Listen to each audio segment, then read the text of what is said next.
different point of view this morning. So my phone is charging, and as you can see, that's my ring light behind me. All right, I gotta see what's going on here because this light's really bright. There's a lamp. Telling y'all all my business. Why am I telling y'all all my business?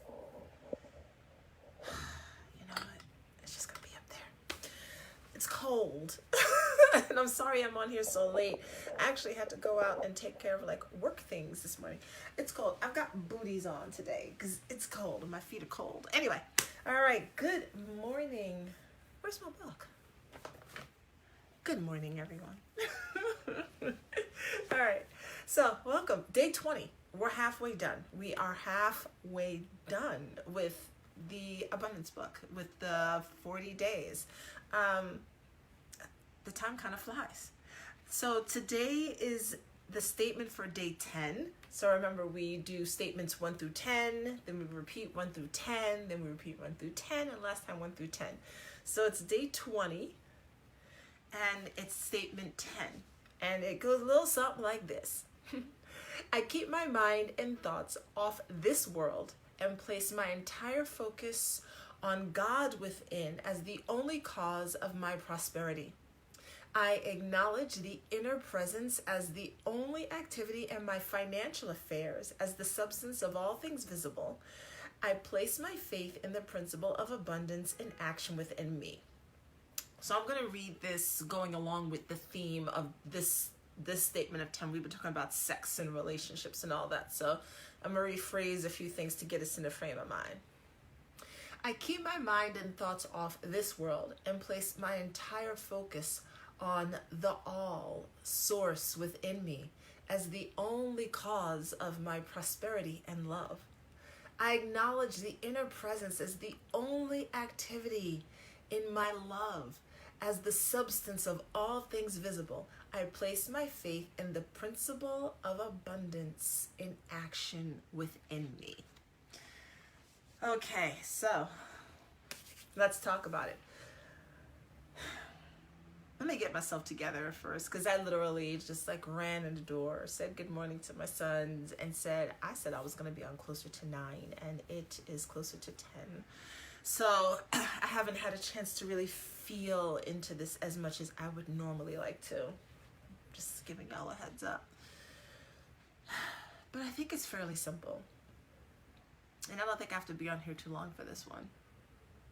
I keep my mind and thoughts off this world and place my entire focus on source within as the only cause of my love. At this point, I think this is fairly, good morning everyone who's joining.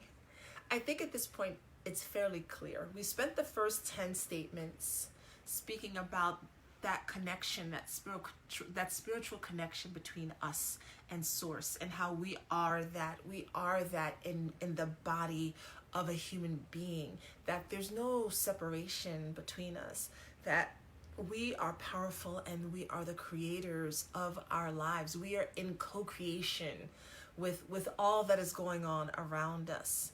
We are in co-creation with all that is going on around us. And when I say all, I mean every ism you can think of, every political thing you can think of. You are in co-creation with everything that is happening in your life and the lives of the collective.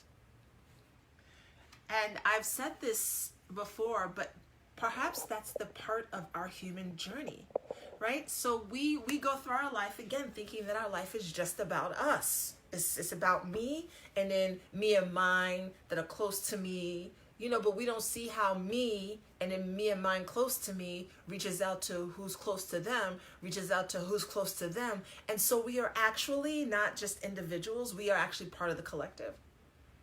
What I teach my children gets filtered out to who they interact with. What I'm talking to you about here might get filtered out to who you interact with. You might share this, you might talk about it later. Your friends, it gets filtered out.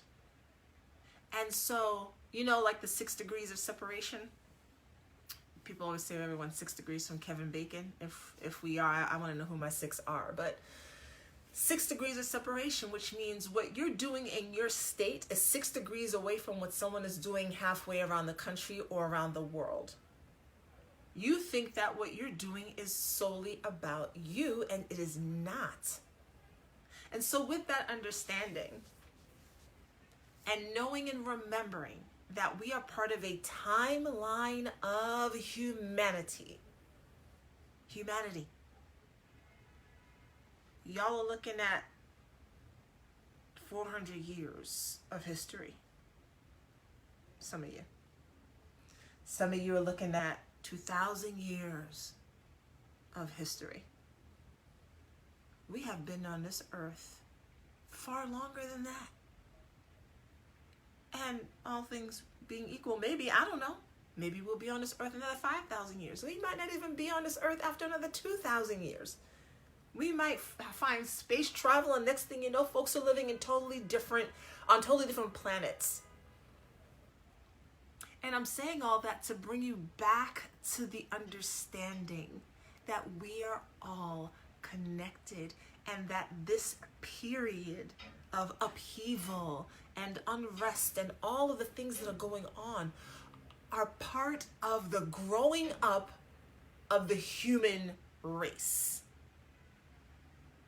We are a toddler race, babies. You know how old the universe is? We're babies. And the United States in particular is a baby country. It's not even 400 years old. It's a baby country. We think that we're not going to go through periods of huge upheaval in order for us to reach the next levels of our evolution. We think that it's not going to be painful and rough. And this doesn't excuse it. It's just bringing greater awareness and understanding to it so that you work to change it without getting caught up in the histrionics of it, in the infotainment of it. Did you hear what such and such senator said? Oh my God, I can't believe these people think this way. Oh, the Democrats are doing this. Oh, the Republicans are doing that. That's such ego talk. Ego. You think human beings are actually elephants and donkeys? You think they're actually Democrats and Republicans? People are arguing over thoughts and ideas. And part of this has to happen because we're babies. You think you're an adult. You are a human adult, but you are part of a collective that is still like a baby. And so we still have to go through this painful dumb shit until we reach the point of understanding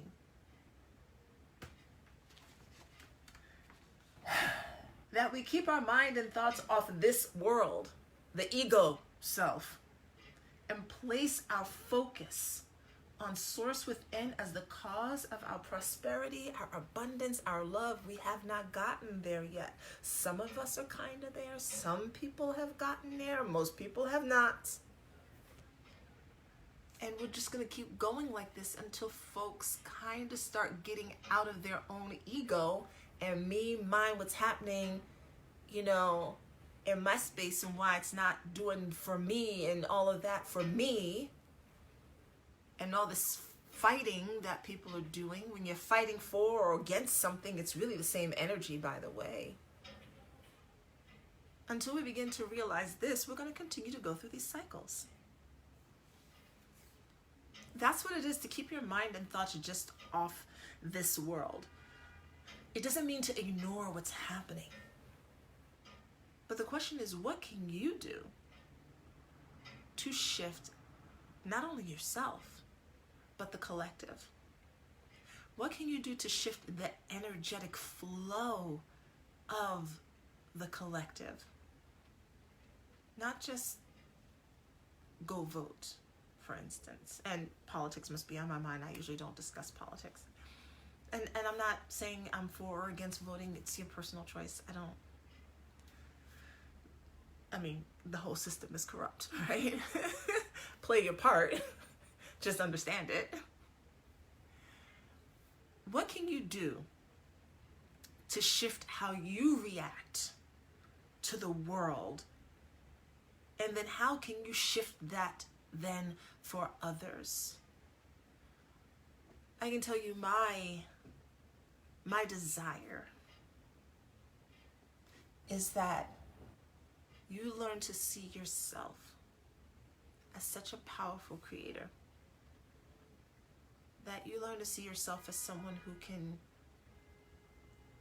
shift all of the energy around you at any given time, such that when you're in this place, you cause an energy to shift. And as you walk, the energy shifts. And as you walk, the energy shifts. When you go to work, the energy shifts. To the store, the energy shifts. And so imagine it's like you're somewhere, and wherever you are, that radiation that I talked about the other day, you're here, it radiates out, hits people, makes them go, oh my gosh. And they kind of start to shift, and that radiates out, hits people, and they start to shift. That's my desire for you. And can you imagine if all of that shifting started happening? You wouldn't have to worry about fighting each ism. They would naturally dissipate. It would dissipate because the energy would dissipate. But we don't trust that. Some of us walk around talking about God and we don't trust it. You don't, so you fight. Because you feel like that's the only way it can happen is if you're controlling, you have to control the outcome. And it has to happen now. It has to happen in this lifetime, and it must happen. Do you know, is it the, I think I might have mentioned this before, the Sistine Chapel. God, who was that? I forgot. Van Gogh, one of those people. Whoever it was. It wasn't finished when he died. It was never gonna be finished.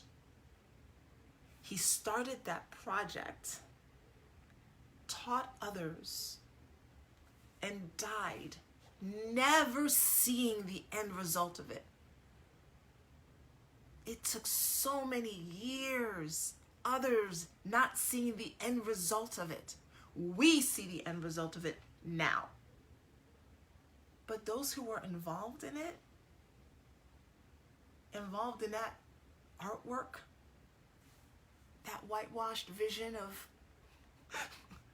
Christianity, beautiful as it is, they didn't see it. So, but do you think that they were like, well, I'm not going to see it? No, they just had to trust the unfolding of the art. You will most likely not see the end result of your spiritual work in other people. You most likely will not see the shift of humanity unless it happens like exponentially, which would be a beautiful thing. I would love to see it. I would love to experience the Star Trek world. I would love it. Because you are here, but you are part of a timeline of humanity. And so the art that we are all creating as we shift and grow and understand that we are part of source energy and that we are all connected and that there's an abundance of love that exists and that is the energy, that is the source, that is the guiding factor, that is the pull. We might not see the end of that art. This doesn't mean that there's not darkness. Like, I'm not talking about all light, airy, fairy. I said love.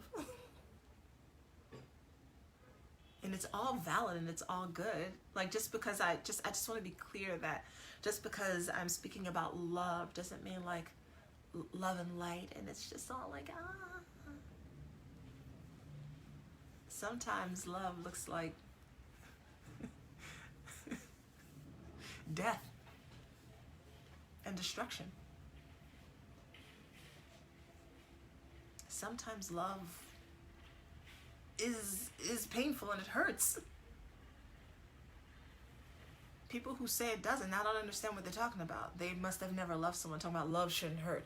No one should be physically or mentally or emotionally abused. Let's separate the two. But sometimes there's pain involved in love.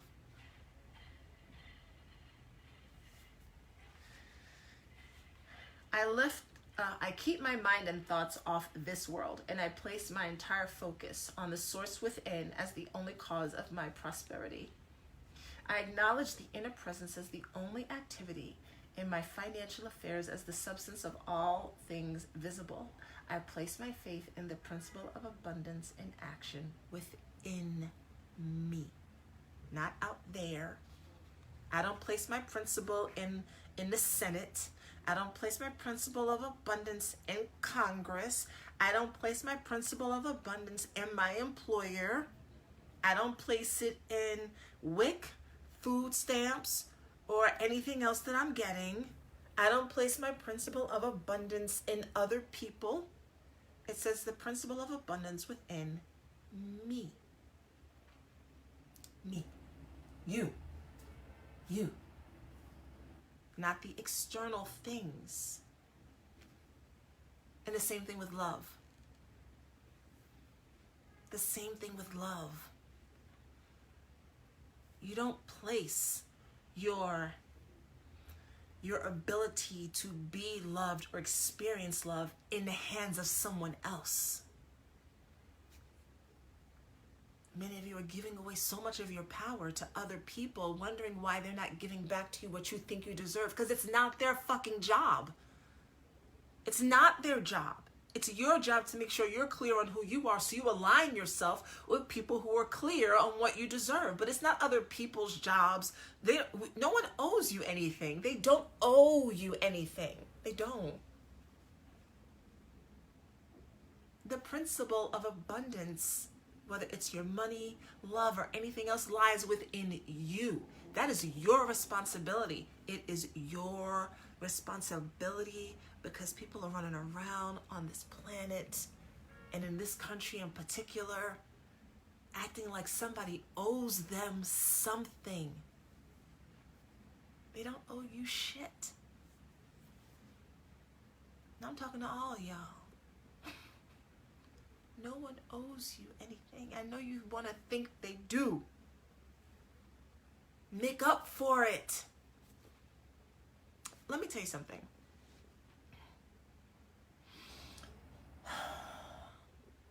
And then I gotta go, because I'm not against reparations. I'm not. I think, in theory, the idea of giving back something to a people who were tortured, enslaved, massacred, and I'm talking about all people, Native Americans, Jewish, those of African descent, Japanese internment camps, the people coming from Mexico that have been held in the cages. I believe the idea of reparations is a beautiful thing. I'm not sure who exactly it's for on a spiritual and energetic level. Is it a way for those who were the oppressor or the agents of the evil to ease their own conscience about what they did? Because there's no amount of money that you can give for that. Is it to make up for the atrocities that were done to people? Because there is really no amount of money that you can give me that would make up for raping my grandmother's grandfathers. Like, can you buy that? Can you buy that? And so I think the idea is wonderful. I'm not sure personally the mechanism through which that could be given in a way that satisfies the karmic debt of what took place. That's how I'm looking at it. How can you pay off that karmic debt? In the meantime, I'm not waiting. The powers that be might never give me anything for what happened to my ancestors. But you best believe I'm not depending on them either, because my principle of abundance does not depend on whether or not some dudes decide that the pain and torture they put my ancestors through is worth this amount of money. And so here, oh no. The abundance that I have is far greater than that. It's greater than that. Now, I'm saying all this to say, and this is not about reparations, so don't go turn it into that. I want you to go above the example and think about the totality of it. The point is, your abundance waits for no one, is dependent on no one, does not need to be fought for. Your abundance is already within you. I want you to free your mind for a moment and imagine how powerful you are if you cannot believe it. And how every single day you can work toward drawing that to you which you desire based upon your energy, based upon your understanding of the divine presence within you. The principle of abundance is active within you. All right, well, that's all I got. I know I put a lot out there for day 20. Guess I'm so glad I didn't sit down and really think about it. It might have been longer. All right, I got to go because I'm already late with my day. I do have my breakfast next to me. I just needed to go. I needed to talk. I needed to get it out there. And that's it. All right, I will see you tomorrow, hopefully earlier than this, because I need to get this out early in the morning. I love you all. Thank you for tuning in. Thank you for watching the replay. And you have a fucking abundant day. I will see you tomorrow.